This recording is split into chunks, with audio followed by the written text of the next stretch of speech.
Linear Inequalities Part 1. Hi guys! Good morning! Welcome back to my TikTok video. So for today, ang i-discuss natin kung paano mag-compute about sa linear inequalities.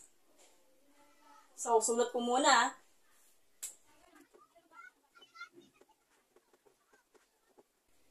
So, bago kayo mag-solve or bago ka mag-solve, take note na kailangan alamin nyo mabuti yung notice niya about sa symbol.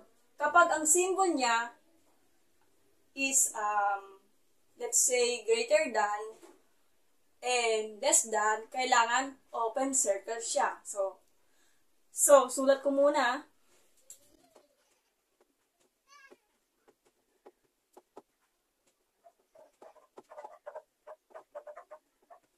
Then, kapag greater than or equal to and less than or equal to, dapat naka-close circle or shaded circle siya.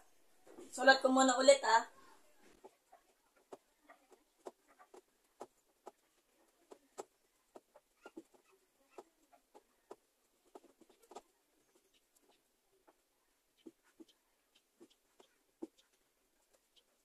So, ito na yan. So, kailangan paalala niyo yung mga information niya or yung palatandaan.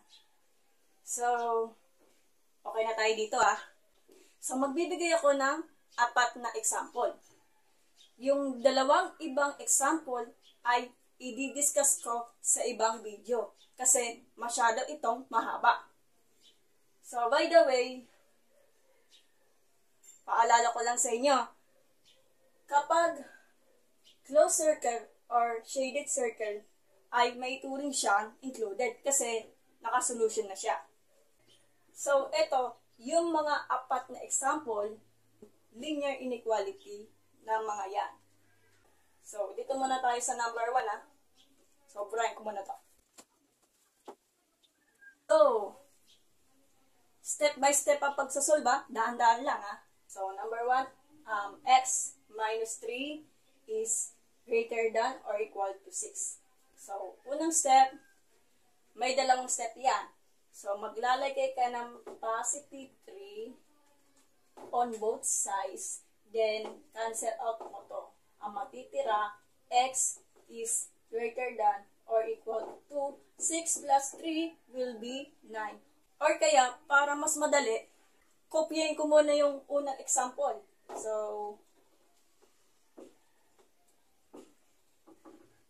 ito si negative 3 ay ika-transpose mo siya sa kanan para magiging si positive 3. So, ito, kopyahin na lang si x, then greater than or equal to 6, plus 3.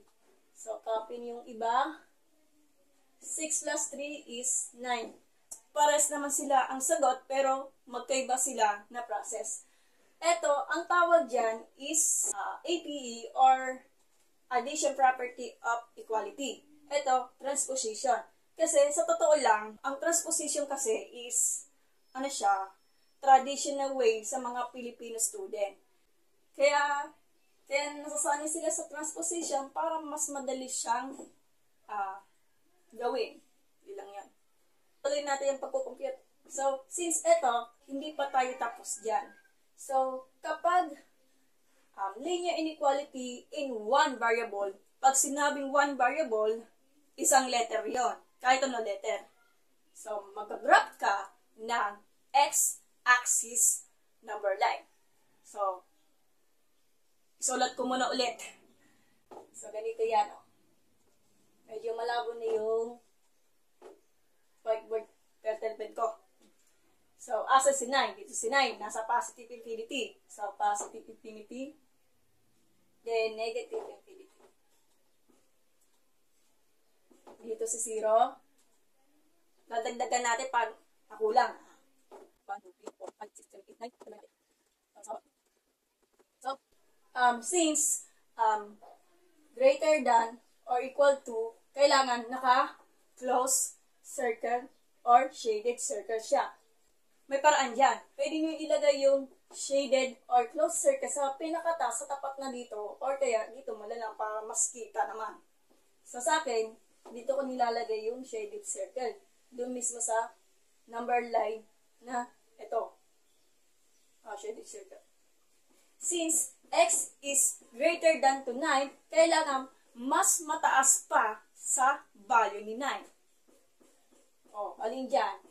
Diba 10 is greater than to 9 kasi true naman siya. Kasi included naman siya. So, i-shade mo dito yung, i-shade mo siya ng line papunta dun sa positive infinity. Like this. So, eto na yung ang magiging itsura niya. So, that's it. Yung iba pang example ay i-discuss natin sa susunod na video. So, bye-bye!